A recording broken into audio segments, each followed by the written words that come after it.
Good morning. It's Monday morning with me, Coach Mel. This is a sweaty mess. It was a HIIT workout this morning, and it was pretty fun actually. I did my weight training, squat, and my lifting, and then I did some fun stuff. I did hill sprints up my driveway, and if any of you have been to my house, you know how steep my driveway is. And then I did tire flips with a big tire that we have and a big tractor tire. I flipped that, and then I did some kettlebell swings, and then I went on a walk. And that was one thing I wanted to share with everyone this morning.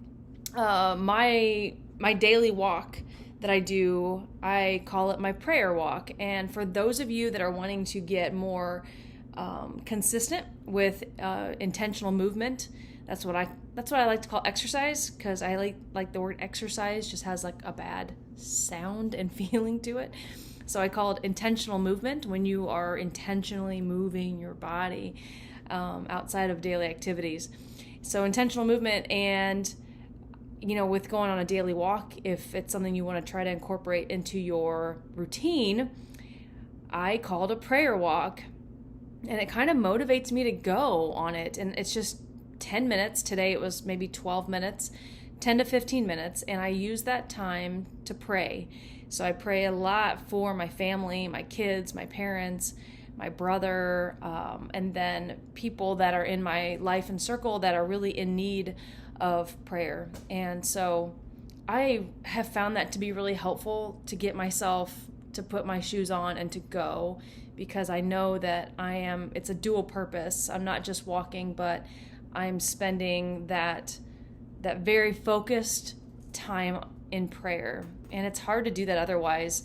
To sit at your desk or to sit in your room and just spend 10 minutes sitting there praying can be really hard. But when you're walking, I don't know, it's easier. Plus you're outside, you're in nature, it's beautiful, and it's great. You can do it in the wintertime on a treadmill, and it's just as effective, but it's so nice when it's nice outside in the spring and summer and fall, when you can take a nice walk outside, take a prayer walk. So try it. Try a prayer walk. It does your body good, and then you feel good that you have spent some time in prayer for those that you love. And anyway. So we spent a great weekend this weekend, Mike and I and two of our friends, in Southern Illinois. Beautiful place, just gorgeous, and it was just a really nice time to recharge and to spend some time together.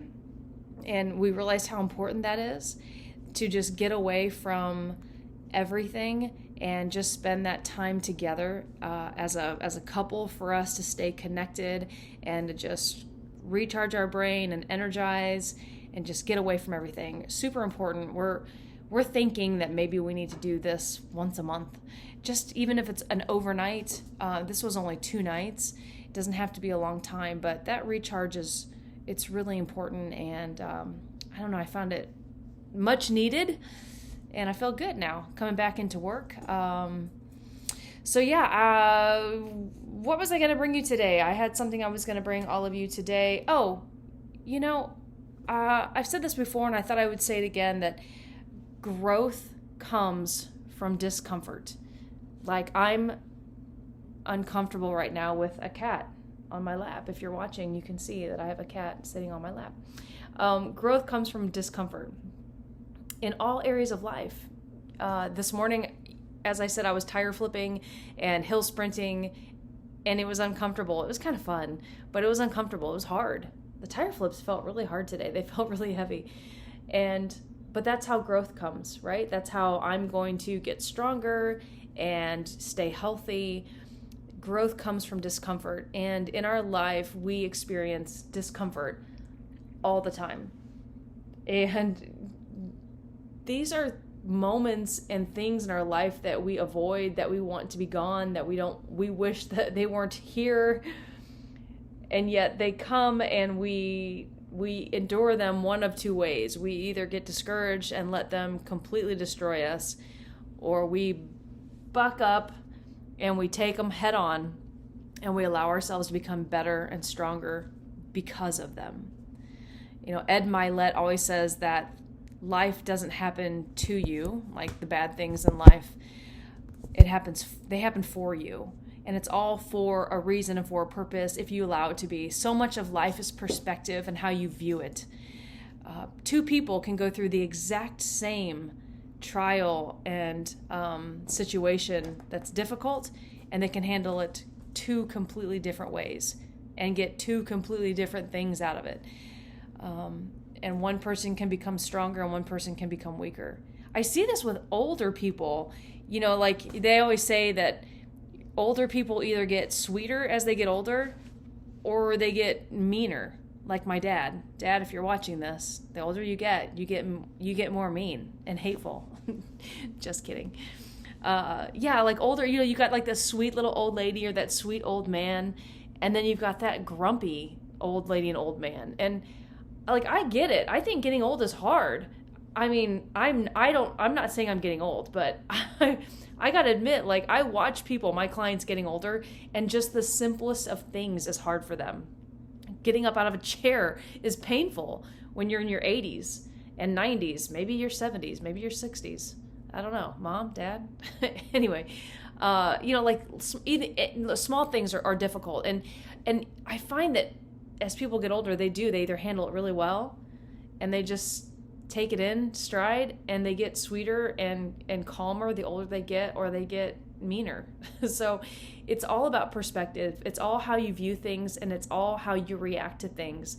And if you realize that discomfort brings growth, and things that are rough and are challenging are actually going to make you better if you allow them to, that's when growth happens. That's when change happens. That's when you learn.